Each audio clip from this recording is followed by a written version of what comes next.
मात्र या लाडक्या बहिणी नेमक्या कोणत्या कारणामुळे घाबरल्यात त्यावरचा हा स्पेशल रिपोर्ट। लाडकींना नको सरकारचे पैसे,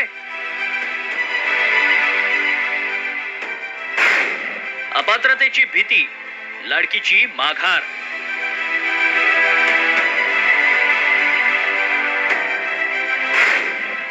चार 4,000 लाडकींची योजनेतून माघार।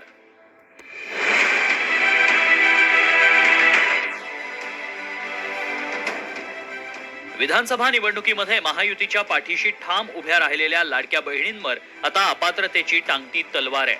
त्यातच निकषाबाहेर लाभ घेतलेल्या लाडक्या बहिणींकडून दंडासहित पैसे वसूल करण्याचा इशारा सत्ताधारी नेत्यांकडून दिला जातोय।